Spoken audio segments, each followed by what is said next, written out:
him, raise your hand and we'll get to questions. Drake, you just want to do you have an opening statement or anything, or we'll just go straight to questions? An opening statement. Yeah, you gotta get used to this. The center. I watch a lot of post game press conferences with coaches. It's a weird thing that I like to do, but I don't have an opening statement for this one. I didn't prepare one. Well, throw it open for questions. All right, let's start out with John Hale, and then we'll go to Josh. Drake, there was a lot of talk, just speculation, I guess, that seniors, draft prospects, guys would not want to play bowls this year because of everything going on. That has not been the case for you guys. Why do you think that is, and what's kind of the mood going into this game with you guys from one last game? Yeah, that for the last couple years that hasn't been an issue. You look back at the Citrus Bowl, and that was kind of when that movement was starting. And you looked at guys like Josh Allen and Benny Snell and quite a few others on that team. Nobody opted out. And I think that set the tone, at least for a lot of the older guys that are here right now, that our standard is we want to play in that bowl game. And we want to treat every game like it's a big deal because it is. And, of course, guys are trying to do what's best for them. But I think that there's so much pride that a lot of us have to try to play one more game for Kentucky, get that win. I mean, I know personally, after that South Carolina win, we were all excited. We were happy. I was happy, but I just didn't want that to be the last game. And bowl games are fun. It's a little vacation. There's no doubt about that. But we're on a business trip, and getting a bowl win is such a great feeling that I think everybody wants to get that one more time. Josh. Hey Drake, when you go on the little break y'all had after the Carolina game, and then you're here for Christmas there for a few days, was it tough? I assume it's nice to get that recharge, but is it tough to, because I imagine kind of what John was asking about there, maybe guys kind of want to stay home. Was that a hard thing? I know you're both. But... Well, the only thing tough about it is I have a December birthday, so I don't get a lot of presents. When you think about it, it's kind of, yeah, it's I feel cheated because I don't get as many presents between my birthday and Christmas. They kind of try to combine them, so I feel cheated every year around the bowl game. But no, it's not tough. You think about the weird year it's been. A lot of guys haven't been able to see their families, and my little brother was back home for Christmas break. He's been off in Texas going to school, so I haven't seen him in 6 months. So absolutely, it was great going home and seeing family. And I think Coach Stoops said we were pretty much near 100% on our COVID test, and that's such a blessing that everybody was able to go home and come back healthy.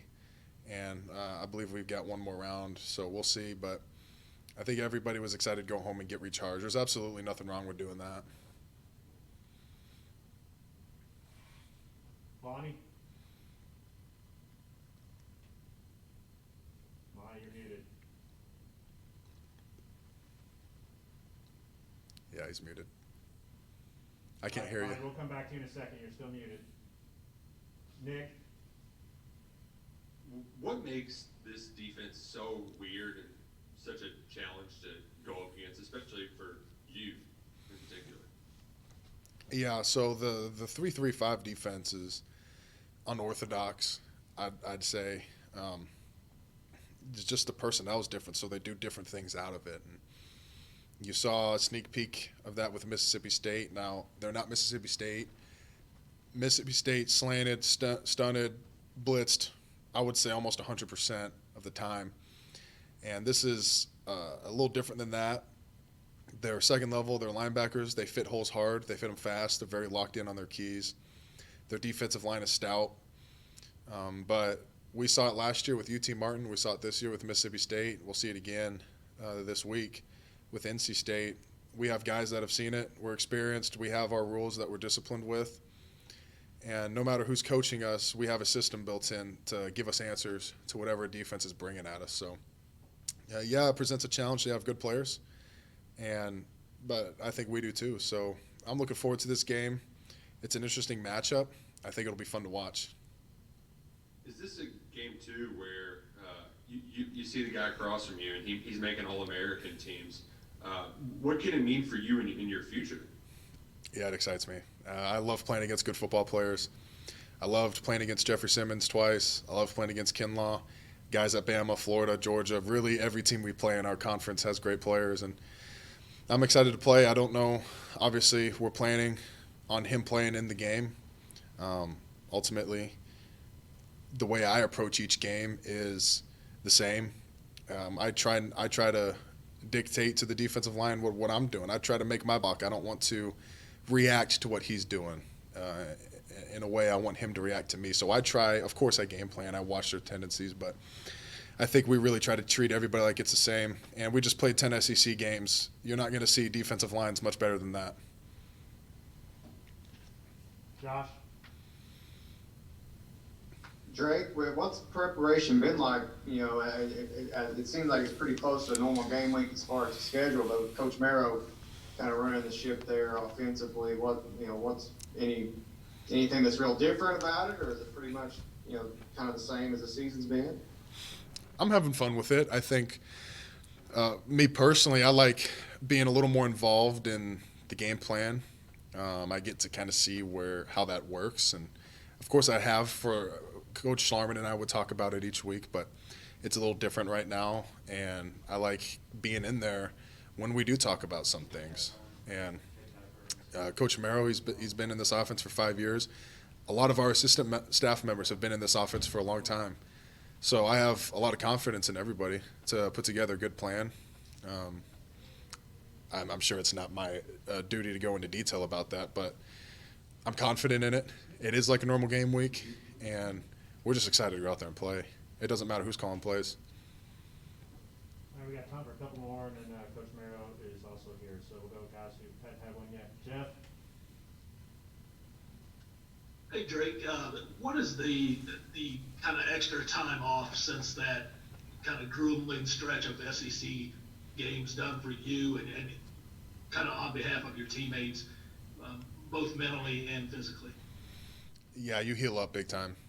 I know a lot of us really, especially on the offensive line, you feel it throughout the whole season. And I've been very fortunate, knock on wood, to really never miss any time my whole career with an injury. And it was a hard season, but it was fun. Like I said, each week you're going against the best. And we took a couple weeks off the game field to recover, and our training staff, Gabe and all them, they do a tremendous job with us. And I know I feel great. My body feels pretty much like I'm ready to start another season. And yeah, so big props to those guys. And I think a lot of other guys would say the same thing. Dick? Drake, you talked to us on the radio after the game about what it meant to play your last home game at Kroger Field. You're one of the first and only Kentucky players to be a part of a bowl team every year you've been in school. What are your thoughts on that? What does that mean to you? I remember, and I've said this multiple times, I remember our first meeting in January of 2019. It was right out of the Citrus Bowl. Coach Stoops talked about he didn't want to just have a good team. So he didn't want that 18 team to just be 10-3, great team. We look back and say, oh, that was the best Kentucky team we've ever had. He was trying to build a program, and that's really what he's done such a tremendous job with, is building a good program. We're trying to make it a great program. Of course, that's a difficult thing to do, and it takes time and it takes commitment. But we're building a good program, and good programs go to bowl games year in and year out. And that stuck with me ever since he said that. It just resonated with me that, okay, we're doing all this stuff to become a good program where we are expected to go to bowl games each year. We're expected to win our non-conference games. We're expected to go over 500 in the SEC. We're expected to have winning seasons and be successful. So I think he's done a tremendous job with that. I love the culture that we have in our building. It's totally different than when I got here almost 5 years ago. Almost exactly 5 years ago. It's tremendously different. All right, guys, we'll get Coach Mayer here in just a second.